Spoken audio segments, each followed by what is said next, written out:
시청자 여러분 반갑습니다. 오늘의 코인 앵커 이지영입니다. 오늘도 여러분들이 잠든 사이 일어났었던 글로벌 뉴스들과 함께요. 투자 시장 분위기 저와 함께 체크하고 가시죠. 네, 간밤 미증시는요 소폭의 상승세로 마감했습니다.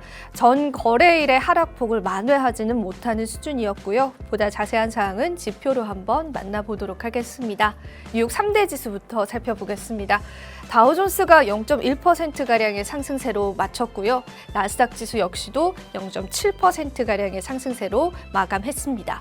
S&P 500 지수 역시도 0.3%, 뉴욕 3대 지수 모두 다 1% 못 미치는 상승세로 마감한 모습이고요. 2년물 국채 금리가 또 한 번 0.8% 올랐습니다. 지금 현재 수치는 좀 굉장히 높은 수치다라고 보여지고요. WTI 국제 유가 역시도 오름세를 나타냈습니다. 유가 시세도 우리가 계속해서 좀 체크해 볼 필요가 있겠습니다.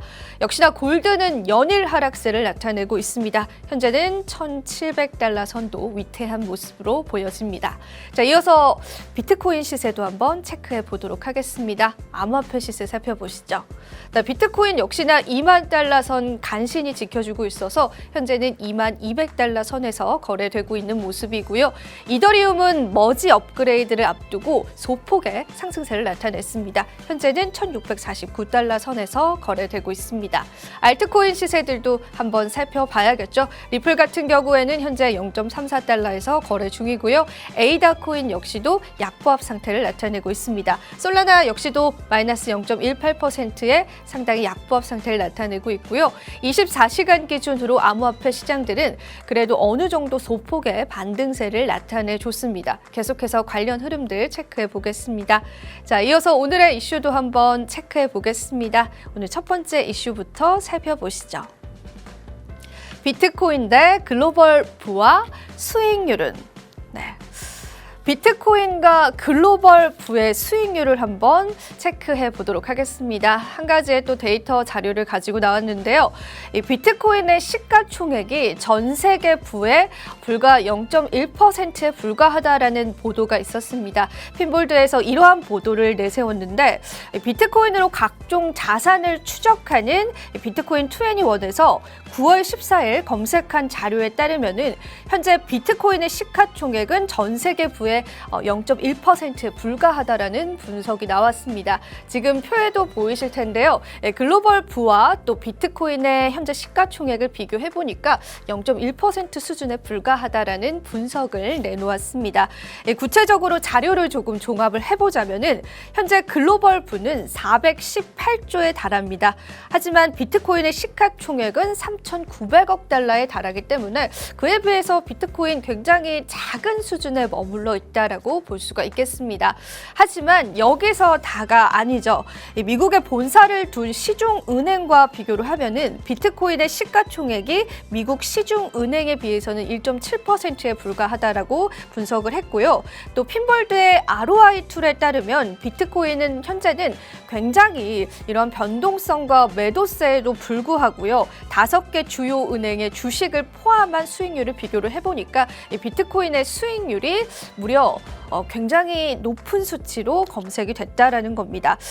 천문학적인 수익률을 나타냈다라는 건데, 즉 이렇게 전체 자산과 비교했을 때는 작은 부분에 불과하지만은 현재 변동성에도 불구하고 5년간의 수익률을 비교를 해보니까 비트코인은 천문학적인 수익률을 기록했다라는 거죠. 즉 현재 시점과는 다르게 장기적 관점으로 봤을 때는 비트코인이 투자 가치로서는 굉장히 큰 점수를 내고 있다라는 부분을 이야기를 했습니다. 한편 투자자들이 더 많은 사람들이 하락해서 구매하도록 동기를 부여할 수 있는 시나리오의 잠재적인 바닥을 기다리고 있기 때문에 앞으로 이 비트코인의 전체 시총이 얼마나 커질지에 관해서 우리가 조금 주목해 볼 만한 필요가 있다라는 이야기도 덧붙였습니다. 네, 오늘은 이렇게 비트코인이 전 전체계 글로벌 부와 어느 정도의 비율을 가지고 있는지를 좀 가늠해보는 시간을 가져봤고요. 이어서 두 번째 이슈 바로 넘어가 보도록 하겠습니다. 오늘 두 번째 이슈입니다.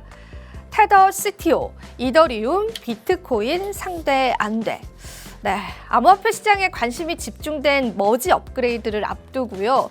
이 테더의 최고 기술 책임자가 아무리 머지 업그레이드가 진행된다 하더라도 이더리움은 비트코인의 상대가 안 된다라고 발언을 했습니다. 이더리움이 비트코인처럼 통화의 형태라고 주장하지만 공급량 제한이 없다는 점에서 비트코인과 경쟁이 되지 않는다라고 이야기를 덧붙였습니다. 이 같은 언급은 이더리움 네트워크 지분 증명 방식으로 전환하는 머지 업그레이드 완료 불과 몇 분 전에 일어났다라는 점이 좀 주목해 볼 만한 것 같습니다. 이 알도이노, 즉 테더의 CTO는요, 이더리움이 머지에 초점을 맞추고 있지만 이로 인해서 더욱 탈중앙화가 되거나 거래 수수료가 고정되지는 않을 것이다라고 이야기를 했고요.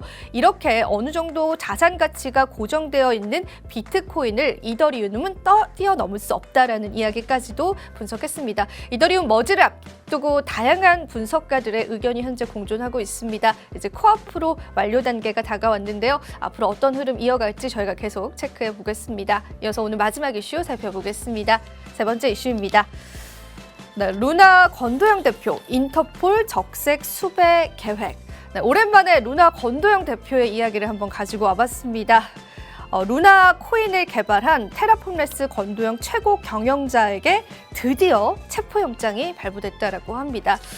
서울 남부지검에서 최근 권 대표와 테라폼레스 창립 멤버인 니콜라스 플라티아스 그리고 직원 한 아무개 씨 등 총 6명에 대해서 자본시장 위반법 등의 혐의로 법원에 체포영장을 청구해서 발부를 받았다라고 14일 날 밝혔습니다. 현재 이들은 싱가포르에 아직까지도 체류 중인 것으로 알려져 있는데요. 지난 8월 달 권도영 대표가 돌연 인터뷰를 해서 한국 수사관과 연락한 적이 없다라고 이야기를 해서 많은 투자자들의 울분을 또 내세우기도 했었죠. 어떤 것도 기소되지 않았다라고 하면서 때가 되면 수사에 협조할 것이다라고 했는데 드디어 체포영장이 발부가 됐다라고 하고요. 앞으로 인터폴의 적색 수배 그리고 여권 무효화 등을 통해서 이들을 검찰에 불러들일 것이다라는 이야기까지도 덧붙였습니다. 검찰은 테라 루나 코인 폭락 사태 이후로 손해를 본 국내 투자자들이 권 대표를 고소해서 수사에 나섰는데 이제 체포영장이 발부됐다라고 하니까 앞으로 어떠한 처벌을 받게 될지 저희가 계속해서 한번 팔로우 해보도록 하겠습니다. 네, 이렇게 해서 오늘 3가지 이슈 살펴봤고요. 저는 잠시 후에 다시 돌아오겠습니다. 오늘의 코인 가자!